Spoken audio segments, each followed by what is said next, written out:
Who would have thunk it? Week 18 and the Lions and Vikings going for 15 wins. Luke, you had no idea, did you? No, I didn't. You did. I wouldn't go that far, but here we go. Lions and Vikings for all the marbles.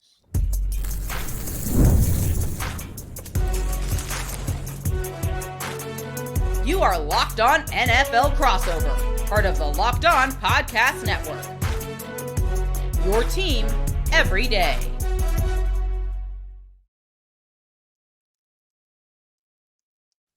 What's good, everybody? Matt Dery with you and Luke Braun. Locked On Lions, Locked On Vikings for Week 18, the Thursday crossover, brought to you by our friends at PrizePicks. PrizePicks brings you every Thursday crossover. Go to PrizePicks.com/LockedOnNFL. Download the app. Use the code LockedOnNFL as well to win $50 instantly when you play $5. This is incredible. This could be the biggest game in NFL regular season history. Never before have two 14-win teams got at it. First time since 93, heading into January of 94, where you had the number one seed up for grabs in the last week of the season. We're here to break it all down. Again, Luke Braun from Locked On Vikings, Matt Dery, Locked On Lions. As Detroit will host Minnesota on Sunday, 1 o'clock, or I should say 8:20 Eastern, 7:20 Central. Luke, it's great to see you, brother. This is crazy, right? No one expected this, but this is how it should be. And I know Dan Campbell's excited for the Lions to go through this, but what are the thoughts of the Vikings right now as they have a chance to get the 1 seed and go on the road and shock the world? It's funny. So they just posted, as of this recording, they just posted their weekly field access segment, which is kind of a sound FX segment that they do after wins. And right after the game against Green Bay, it's Harrison Phillips is talking to a teammate and he says, well, that was the game before the game. So this is they've been looking at this one, right? And they've, I think, been very keenly aware since the Bills beat the Lions, like since that day, that they went, if we can win out, we can take this to Ford Field with everything on the line. I think that has been like the idea. Now they've taken care of that business. They won the 3 games after that, and now they are seeing this as, I mean, this could be impactful to the NFC Championship. I mean, like at this point, no matter who wins this game, it feels like I'll be surprised if we don't talk again on one of these, Matt. Let's get to the big heart of the matter here, though, Luke. You swept Peter Bukowski. That's all Lions fans care about. And Locked On so say us both. Yes, I mean you and I together went 4-0 against Pete. 4-0 against Pete. That in itself is got to get Lauren one in a meaningless week 18. Get some hope over there. Oh my goodness! Like it's so funny. Like the NFC North preview that we did. Like I go listen to that, everybody. I was unbelievably wrong in that. Like I was so down. I was like, we're surviving here. Like I'll be happy if we win 6 and look respectable. Right. And then now here we are. Not only are the Vikings and Lions going, like they're going at the team that was promised here, which is the Lions, with the 1 seed on the line. But if they win that, they probably vault to like top 1, top 2 in Super Bowl odds. I mean, this is not just a good story anymore. This is a team that is like that must be taken seriously. And we can talk about what it is about that team that makes them so scary right now, why they're playing so hot. But it's just a thing to marvel at every once in a while, to just look back at the peak that you've climbed. Give me the biggest storyline. I just love watching the Vikings play this year because it just seems like it's 21-0, 20-7. Minnesota just jumps out at you, like KOC on the offensive side, Flores on the defensive side. Is that just the biggest storyline, that if they do this at Ford Field again, then it could be trouble for Detroit? I mean, yeah, a lot of people noticing that Justin Jefferson at Ford Field, he puts up like $150 every time. He averages an insane thing in specifically in the road game against the Lions.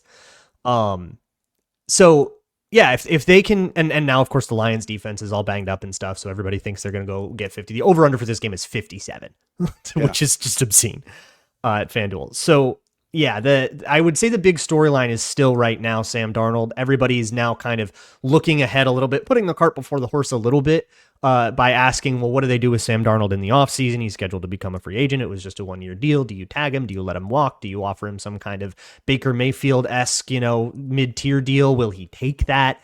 All of those questions I think are better to be asking in, February and March when you're actually looking at it, and because there's games to be played here. But the dude's just playing good ball. They hunt explosives all day long. That's the nature of this offense. There's not a lot of, 6 yards, quick and easy. Let's do like rhythm and execution. No, it's, 7-step drop, play action, double moves on the outside, shot play, kill shot, kill shot, kill shot. And while they will probably have, a couple of times where they go 3 and out, first down, second, first and 10, second and 10, third and 10 punt, because they, have just tried the deep ball too many times, or they'll take a dumb sack doing that. Over the course of the game, they will find enough of them to make all that worth it. And that's kind of how that goes. They will get into a 2nd and 16 after a sack, but then they're going to go right back to it and find a 20-yard pass, and you're going to be all right with it. The pass catchers are Justin Jefferson speaks for himself. Addison, Hawkinson, they're all threats. And Darnold has been able to find the holes in the coverage, or to find the guy that found that leverage, to go through those peer progressions 1, 2, 3, 4, 5 really fast, and the O-line's holding up as well. Everything's clicking. Luke Braun, Locked On Vikings. Matt Dery, Locked On Lions. Talk a little Minnesota first, and we'll get to the Lions and certainly some storylines. How about on the defensive side, Luke? What's impressed you the most? Everybody's talked Flores v. Ben Johnson. You and I did weeks ago, but who's standing out right now, and how have they been able to play good football? Yeah, well, that matchup has favored the Lions, the last 3 times. Ben Johnson has found a way to move the ball on Flores, and the Vikings haven't beaten the Lions since week 3 of 2022. So, yeah, that's the matchup that everyone hypes up, but Flores, I think, is still looking for his first W in it. But the key is pressure, and I mean that both in the literal sense of the kind you chart, but also the kind of atmospheric sense of there is a lot of chaos going on, and you're trying to take people out of their comfort zones and then hope that they make mistakes. I think watching the Packers game is a great example of that, because what does Jordan Love do when he's under pressure? Well, he leaks out and he throws an idiot back football that falls incomplete, inaccurate. He throws a lot of interceptions that way. That's exactly what the Vikings wanted. Every time they got Jordan Love on the run, they like that. What the Lions have done against the blitz is get the ball out quickly, but they're uniquely one of the only teams in the league that can do that without shortening the offense, and they still get to push it deep, which means guys have to be really precise about the way that they drop, the way that they do their zone drops. Guys have to be really good in the first few steps of coverage, and in the last few games they haven't been. Guys get open, Lions move the ball. So yeah, that's I guess the crux of this one to me is kind of those first couple seconds of every play. If you can survive past that, then it's favor Vikings. But I think the Lions have been able to do what they need to do quickly. And you got to get that ball out, and Goff's got to process and do all the same. He's been doing it all year. But it's more than just they blitz a lot. It's that there's a lot of disguise. It's that there's just a lot of things that make you feel like you have to rush your process. And if you can get NFL offenses to start hurrying, start rushing, not going fast, rushing, then they start making mistakes. And the Vikings have been the beneficiaries of that. Tell me about Aaron Jones's injury. I know the Lions fans that watched that Green Bay Minnesota game saw him go out. What's the latest? What do you expect for Sunday night? He said he's playing. Quad contusion, just got a little bruised up, and Cam Akers was playing well. So they said I think he could have gone back in if the backup running backs were like failing, but Cam Akers was playing well. They let him chill there, and Akers ended up making the game icing catch. So they got kind of rewarded on that. But he went up in front of media on the practice field on Wednesday and said he's playing. Let's talk a little Lions and get the Detroit perspective from this one. Luke will pepper me with a few things. We'll get into that coming up next. Battle for the NFC's top spot. The battle for the NFC North is on the line Sunday night. Matt and Luke with you on a Thursday crossover, brought to you by our friends at PrizePicks.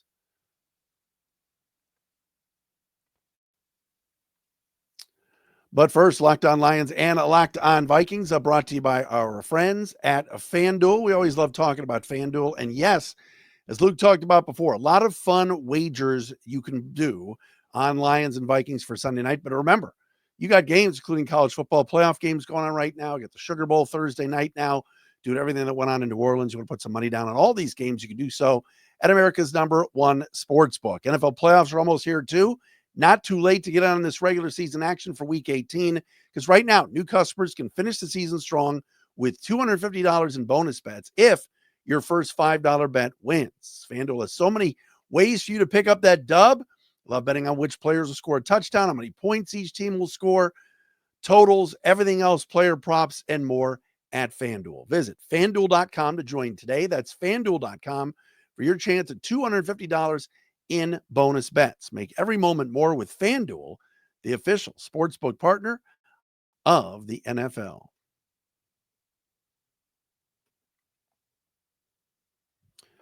Battle for the top seed in the NFC, home field throughout the NFC playoffs, and of course the NFC North title on the line Sunday night at Ford Field. Lions and Vikings Thursday crossover. Matt Dery, host of Locked On Lions. Luke Braun, host of Locked On Vikings. I'll start real fast, Luke, and then you'll throw some stuff at me. But the biggest storyline for Detroit is, will Alex Anzalone play? That is the biggest storyline, because the Lions linebacker has been really, really good. He's been out the last 6 weeks with a broken forearm. And let's be honest, 2 weeks ago against the Bears, and then this past Sunday or Monday night against the 49ers, both coaches, Thomas Brown, who runs the Bears, and of course, Kyle Shanahan with the Niners, a lot of misdirection, a lot of stuff to the tight ends, a lot of play action, and the Lions linebackers were atrocious outside of Jack Campbell, everybody not named Jack Campbell. So to get Anzalone back, I think would be a huge plus for this team. Sounds like it could be game time, but that's a kind of a big storyline right now, is can they get number 34, one of their defensive captains, back out there, because the defense has been a little bit of a sieve, especially that front seven over the last couple of weeks. Yeah, I was looking this up for the Minnesota football party, which hopefully we can get you on there Thursday morning. But I was looking up just like how the Lions defense is done since like week 13, week 14. And it's like bottom 5 in EPA per play. It's been absolutely.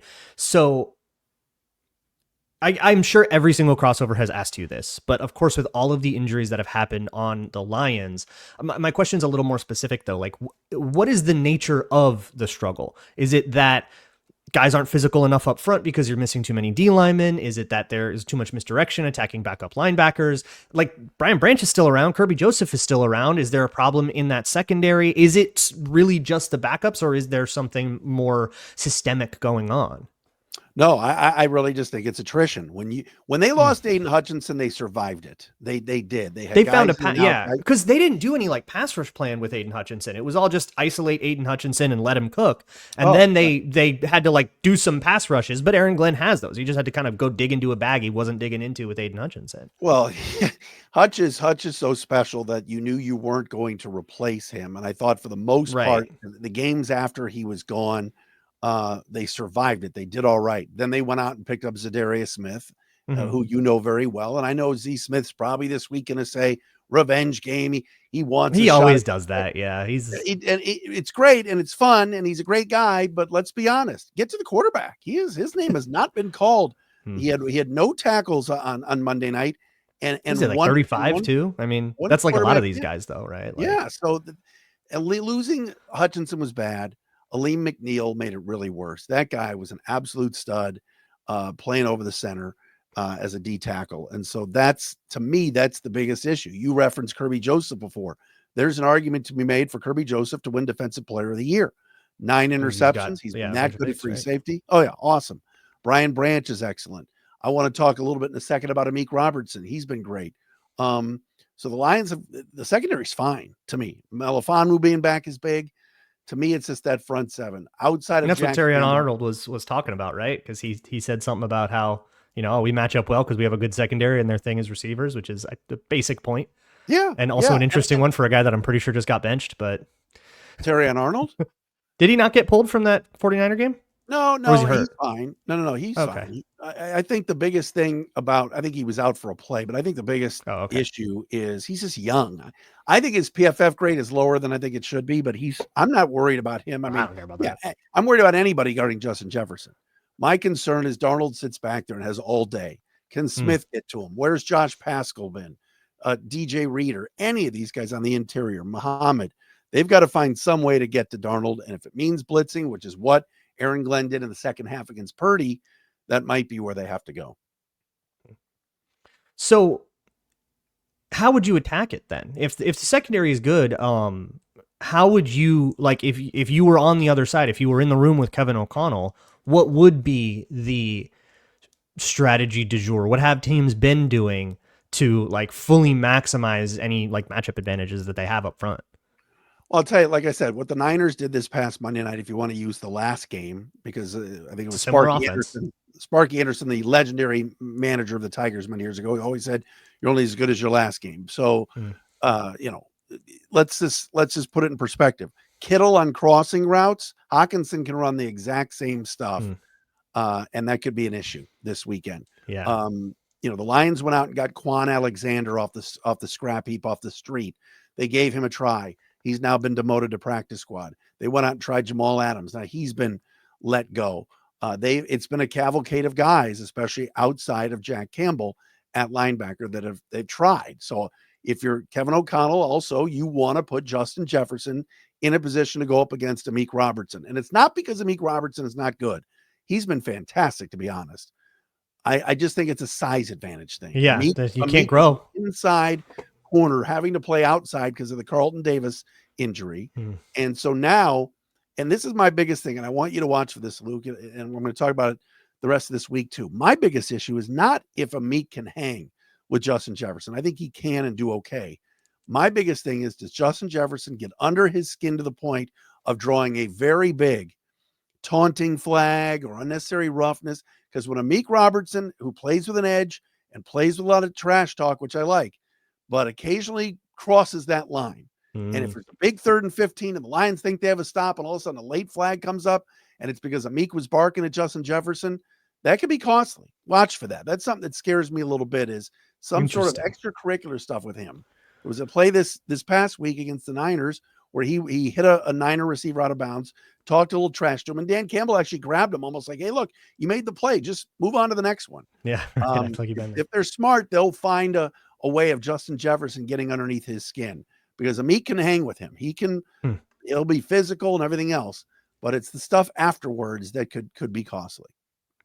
There's an interesting trend with the Vikings. They lead the league in DPI yardage by like a lot. And I don't think that that's like a matter of luck. I think that that's the way that teams have chosen to guard a smaller receiver like Jordan Addison and somebody like Justin Jefferson. If you don't get physical with him, and the Lions definitely know this, if you don't get physical with him, then he has his whole tool bag. But if you can knock him off of rhythm, if you can hit him a little bit, some of that very detailed technical stuff that he does to get open no longer is available, and you can like stymie him that way. The problem is, to do that, you got to be physical downfield, and that gets you flags. So a lot of times teams have just sort of resorted to just trying to get away with towing that contact line, and then suddenly, it's a 45-yard DPI.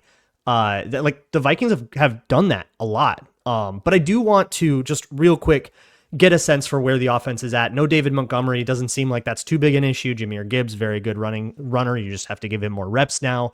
Jared Goff, still killing it, still playing as well as ever. The O-line still playing as well as ever. Anything to update from week 7? Because it kind of feels like the same team. No, the offense, even without David Montgomery, I'm surprised at how good it's been. It's gotten better every week. Jared Goff is playing at such a high level. His passer rating, it seems like it's over 130 every week. This past Monday night, like we talked about, the Niners came out and threw a couple of punches and said, "We're here. It's Monday night. I know we're not playing for anything, but watch this. We're still a pretty good football team." Lions took the punches, trailed early, and then the offense said, "All right, let's run a hook and ladder to Jamison Williams. Let's run a pre-snap motion, JMO, quick toss for a touchdown. Let's have St. Brown on a couple of pick plays, get free. Jahmyr Gibbs off the edge on an audible that Jared Goff saw the lane wide open on the right side next to Penei Sewell in the tight end, and just audible, got it to 1 in the play clock, quick snap, got it to Gibbs, and he went for the touchdown. They're doing whatever they want offensively right now. And it's pretty scary good how good the Lions offense has been. And they're going to have to carry him, because I figure, and we'll talk about this at the end of the show, but I figure this is going to be first one to 45, maybe wins this game. I mean, it's the reason the over-under is so high. It's going to be a shootout, and Goff is playing at such a high level, and especially on that fast track at home on the carpet. I think they're going to be I think they'll be in good shape. Well, yeah, this is, I don't think we have to tell the stakes to anyone, but in case you live under a rock, winner gets the bye, loser travels to Tampa, maybe LA, and has to go on the road for their whole playoff journey. But that might mean that these teams meet again, and this game is for where that one gets to be played. So there is quite a bit, and everybody in both buildings is keenly aware of that. No question about it. All right, let's get some keys to this game. How did the Vikings win? How did the Lions win? We'll do that in a couple of predictions coming up next as well, right here on a Thursday, Locked On Lions and Locked On Vikings. It's the Thursday crossover.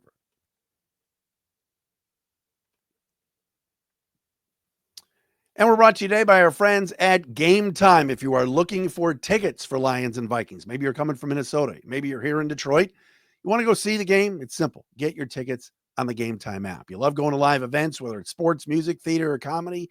One of my favorite memories was a concert that I went to a couple of years ago with my daughter who went and saw SZA. We're going again this summer. The energy and excitement, unforgettable. Now, Gametime makes it easy for you to get tickets to any of this stuff, all right? Use a new feature as well, Gametime Picks. This feature filters out the fluff to show you only incredible deals on great seats, so you don't have to waste time searching through thousands of tickets, all right? Looking for tickets for Lions and Vikings? Get them on Gametime Picks. It is simple and easy. Plus, the app's all-in pricing shows the total cost up front, so no surprise fees at checkout. Take the guesswork out of buying tickets with Gametime. Download the Gametime app, create an account, use the code LOCKEDONNFL for $20 off your first purchase. Terms apply. Again, create an account, redeem the code LOCKEDON NFL for $20 off. Download Gametime today. What time is it? Game time.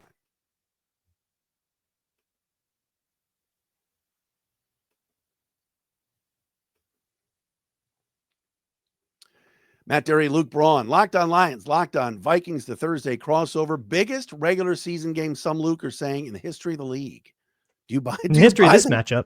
Do you buy that? That's a bit much, but I'm sure there have been other ones. But I was thinking back. I mean, I feel like I've said this every time we've talked this year, Matt. But the fact that this matchup is so colossal, just like 3 years ago, this would have been on the 9th slot on Fox at 1 p.m. Eastern. Like, would have been we would have.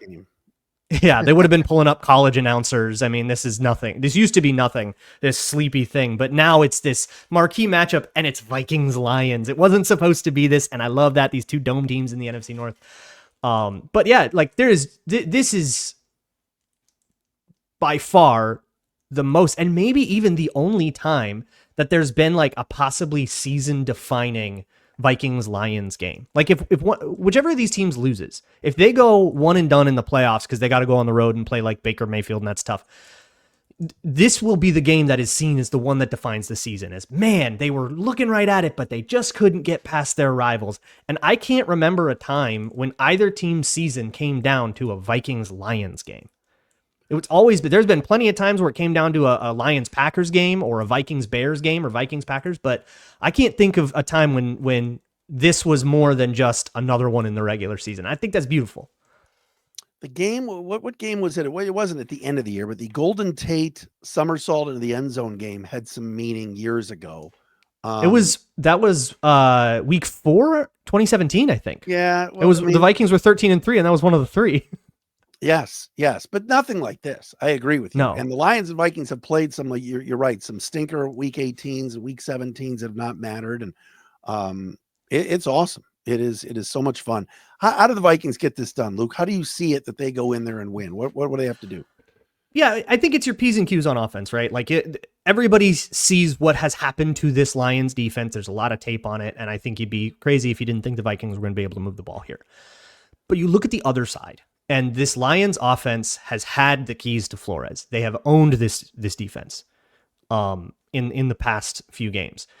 But it's every time you get back in the ring, it's harder and harder and harder to repeat it because the Vikings are going to have a different answer this time. They know that what they brought to the last few doesn't work. They're not going to just bring the same.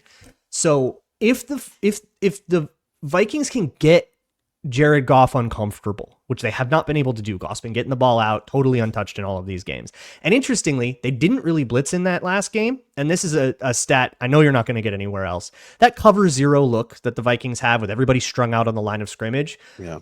The Lions were the one team that they barely ran it against. They ran it twice in that game. That's as little as any other game this whole year. They didn't use it. And maybe that's because they thought the Lions could beat it. Maybe they just thought they had a different idea. But maybe they bring that a little bit more this time. Maybe they still don't. And that is a sign of respect, by the way. The teams that they have brought it the most against are like the Titans and teams with rookie quarterbacks, like the Bears.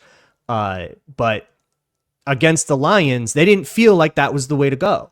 So did they go away from what they wanted last time? And that's why the Lions were able to score, on 4 straight long, sustained touchdown drives?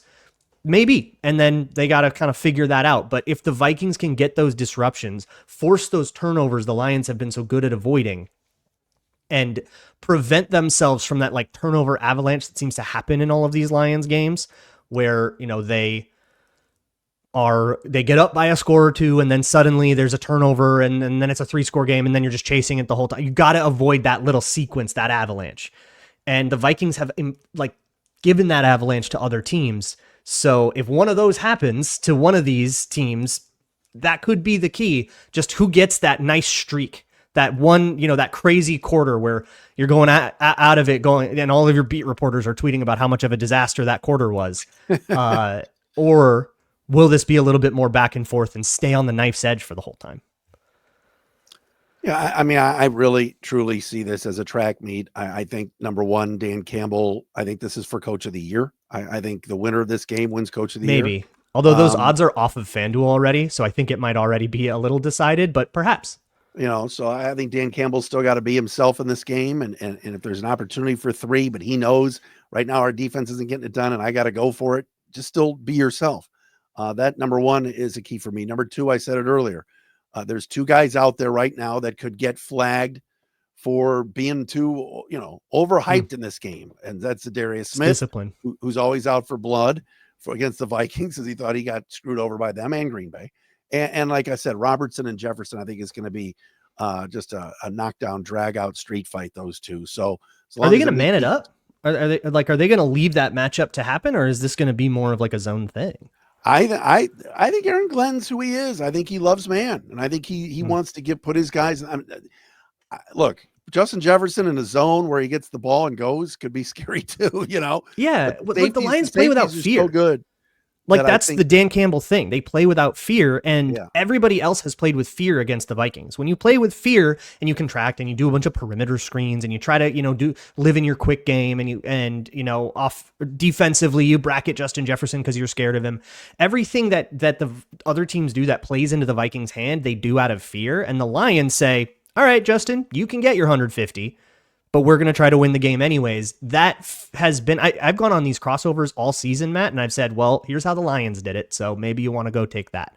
I think that's the reason the Lions have become so good is that lack of fear. And I do think that it sort of neutralizes some of the stuff that's worked so well for the Vikings all season.